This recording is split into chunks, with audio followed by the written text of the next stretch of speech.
Assalamu alaikum. My name is Arslan Farouk. Today we discuss about the gynecological ultrasound. The gynecological ultrasound is basically a sonography of a female pelvic structures to see the uterus, adnexia, bladder, ovaries, fallopian tubes, and also pouch of Douglas. What are the indications of the gynecological ultrasounds? कि कौन कौन सी वजूहात हैं जिसकी वजह से हम gynaecological ultrasound करते हैं। तो सबसे पहले है प्रोलॉन्ग वजाइनल ब्लीडिंग होती है, उस सूरत में हम करते हैं।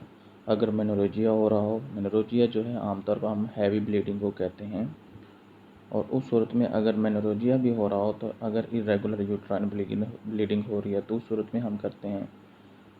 और पॉलीमेनोरेजिया जो है, अगर इसमें भी आपके जो मेंस्ट्रुअल साइकिल है वो अगर डिस्टर्ब हो, यानी कि आमतौर पर अमूमन एक मंथ में 35 डेज़ तक चांसेस होते हैं, तो इन केस कभी कभी इरेगुलर पीरियड्स हो जाएं तो उस सूरत में पीरियड्स की तादाद 2 महीनों में 3 से ज़्यादा हो जाती है, तो उस सूरत में पॉलीमेनोरेजिया होता है।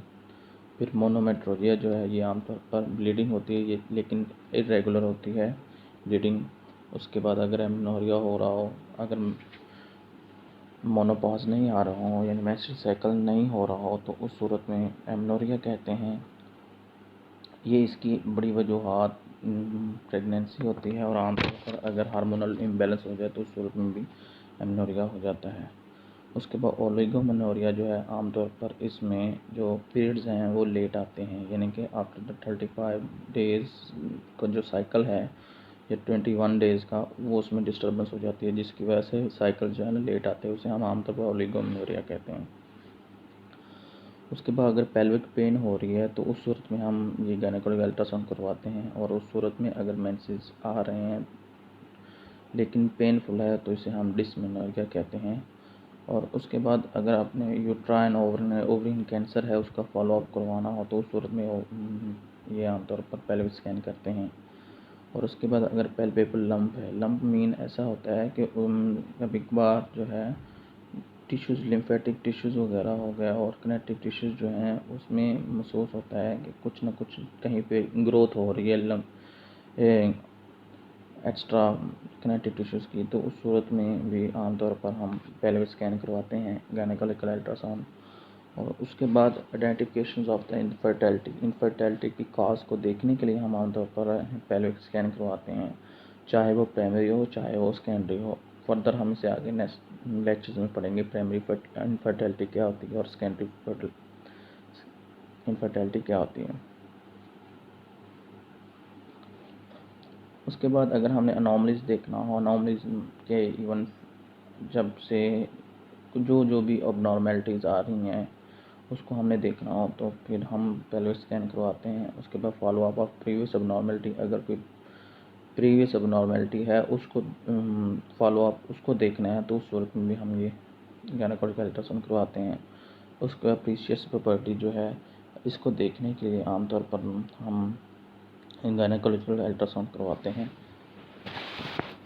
प्रीशियस प्रॉपर्टी आमतौर पर ऐसे होता है, कुछ कभी कभार ऐसे होता है कि एक से पहले मेंसेस साइकिल स्टार्ट हो जाते हैं, तो यानी कि इन केस अगर हमें पता है कि at the age of 12th year जो है फीमेल जो है पुबर्टी की तरफ जाती है, तो इन केस उससे पहले अगर मेंसेस स्टार्ट हो जाएं, मेंसेस साइकिल स्टार्ट हो जाए, तो उस सूरत में उसको प्रीशियस पुबर्टी कहते हैं। उसके बाद अगर डिलेड मेंसेस हो रहे हों, यानी कि एक एज है 15 एज है फॉर एग्जांपल, तो अगर उसके बाद उतनी देर तक भी नहीं आ रहे मेंसेस, तो उसको रूल आउट करने के लिए हम आमतौर पर पेल्विक स्कैन करवाते हैं। और अगर वजाइनल ब्लीडिंग हो रही है प्री पुबर्टल चाइल्ड में, यानी कि ऐसे चाइल्ड में जो कि अभी पुबर्टी की तरफ नहीं है फिर भी वजाइनल ब्लीडिंग हो रही है, तो उसके कॉज को देखने के लिए हम आमतौर पर गायनेकोलॉजिकल अल्ट्रासाउंड करवाते हैं।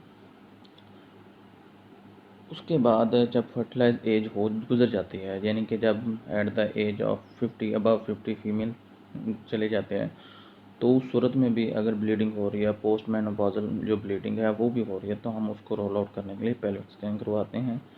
और आमतौर पर अगर एंडोक्राइन एबनॉर्मेलिटीज़ हो, हार्मोनल अबनॉर्मेलिटीज़ को देखने के लिए हम पहले स्कैन करवाते हैं, और इंक्लूडिंग उसमें पॉलीसिस्टिक ओवरियंस जो हैं, पॉलीसिस्टिक ओवरियंस यानी कि ऐसे ओवरीज जिसमें पॉलीसिस्टिक जो है आमतौर पर बहुत सारे सिस्ट वगैरह बन जाते हैं, तो उस सूरत में भी हमने आमतौर पर अगर देखना हो उसके बारे में तो पहले स्कैन करवाते हैं।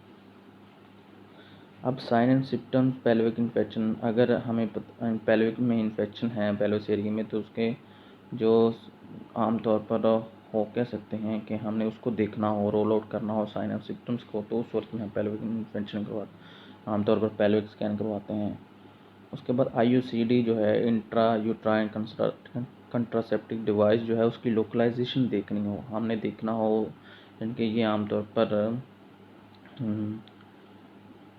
फर्टिलाइजेशन के अमल को रोकने के लिए होता है, यानी कि आमतौर पर फ्लोपियन ट्यूब्स के मेन यूट्रस में इनपुट की जाती है ताकि स्पर्म और एग ना मिल सकें। तो उस सूरत में ये IUCD जो है उसकी लोकलाइज, उसको देखने के लिए क्या है कि सही एडजस्ट हुई है या नहीं, तो उसको देखने के लिए हम आमतौर पर पहले स्कैन करवाते हैं।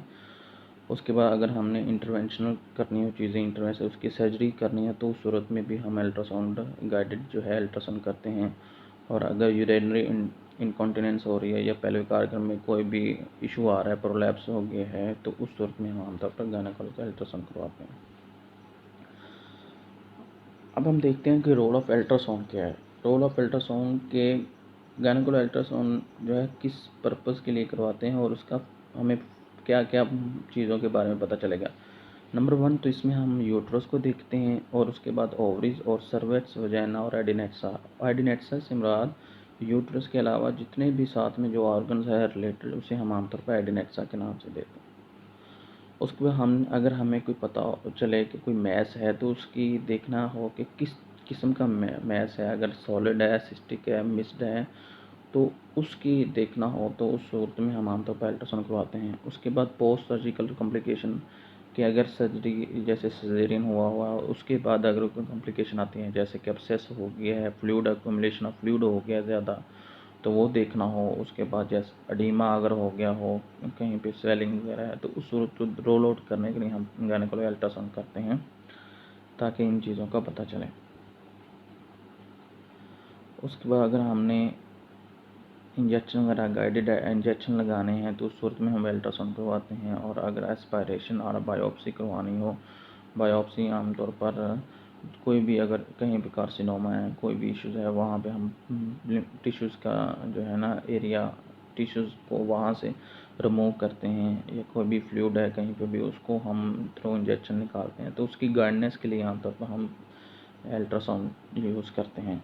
उसके बाद अगर IVF इन विट्रो फर्टिलाइजेशन जो है, उसको असिस्टेंट के तौर पर, यानी कि अगर कहीं पे IVF का प्रोसीजर हो रहा है, तो वहाँ पे रोल आउट करने के लिए फॉलिकल्स की ग्रोथ को देखने के लिए, उसके बाद फीमेल ओवरी से एग को निकालने के लिए हम आमतौर पर जो है ना अल्ट्रासाउंड का सहारा लेते हैं। उसके बाद हमने देखना होता है किसी भी चीज़ की नॉर्मल और अबनॉर्मलिटीज़ को आपस में अगर हमने डिफरेंस देखना हो, तो उस सूरत में भी हम आमतौर पर उसको आइडेंटिफाई करना पड़े हमें, तो उस सूरत में हम आमतौर पर अल्ट्रासाउंड करवाते हैं। पेल्विक अल्ट्रासाउंड जो है वो आमतौर पर दर्जल टेक्निक्स होती हैं, यानी कि कौन कौन से तरीके हैं जो कि पेल्विक अल्ट्रासाउंड में होते हैं। नंबर 1 तो ट्रांस अब्डोमिनल है। ट्रांस अब्डोमिनल आमतौर पर क्या होता है कि हम जो बॉडी जो है, जो जिसे हम आमतौर पर एब्डोमिनल जो है उसके इंटीरियर साइड पे रखते हैं। पेशेंट जब सुपाइन लेटा हुआ होता है, तो उसके इंटीरियरली हम आमतौर पर प्रोब रखते हैं। तो ऐसा स्कैन जो है जो थ्रो एब्डोमेन के हो, तो उसे हम आमतौर पर ट्रांस एब्डोमिनल कहते हैं। उसके बाद एंडोवेजाइनल जो है सोनोग्राफी, इसे हम आमतौर पर ट्रांसवेजाइनल सोनोग्राफी भी कहते हैं। इसमें प्रोब जो है फीमेल यूट्रस के इनसाइड पुट करके हम चीज़ों को वाज़ह तौर पे देखना हो, अगर उसके एंडोमेट्रियल कार्सिनोमा वगैरह या इवन फॉलिकल ओवरीज में फॉलिकल्स को देखना हो, तो उस सूरत में हम एंडोवेजाइनल सोनोग्राफी करते हैं। उसके बाद है ट्रांसरेक्टल सोनोग्राफी। ट्रांसरेक्टल से क्या है कि इसमें हम आमतौर पर प्रोब को रेक्टम में हम इंसर्ट करके सोनोग्राफी करते हैं तो वो आमतौर पर ट्रांसरेक्टल सोनोग्राफी है, और एंडोल्यूमिनल सोनोग्राफी भी आमतौर पर ल्यूमन में इंसर्ट की जाती है प्रोब, तो उस सूरत में हम देखते हैं। उसके बाद सोनोहिस्टेरोग्राफी जो है, आमतौर पर सोनोहिस्टेरोग्राफी में हम नॉर्मल लाइन इंसर्ट करते हैं और उसके बाद हमने देखते हैं फीमेल स्ट्रक्चर्स को, जिसमें जैसे फ्लोपियन ट्यूब्स वगैरह हैं और यूट्रस वगैरह है, कहीं पे कोई मैस तो नहीं है, कहीं पे कोई ब्लॉकेज तो नहीं है, तो उस सूरत में हम सोनोहिस्टेरोग्राफी करते हैं। उसके बाद स्टेरोसल्फेनियो कंट्रास्ट सोनोग्राफी, इसमें भी आमतौर पर आयोडीन कंट्रास्ट हम इनपुट करते हैं, तो उस सूरत में जो है सोनोग्राफी करते हैं। और ये आगे फर्दर जो है जैसे जैसे ट्रेंड चलता जा रहा है, लोगों में अवेयरनेस आती जा रही है, तो इन चीज़ों का भी इस्तेमाल बहुत ज़्यादा होता जा रहा है। ये था हमारा आज का टॉपिक, जिसमें हमने डिस्कस किया है कि अल्ट्रासाउंड जो गायनेकोलॉजी अल्ट्रासाउंड है वो होता क्या है और हम क्यों करवाते हैं और उसमें कौन कौन सी टेक्निक्स होती हैं। Thank you.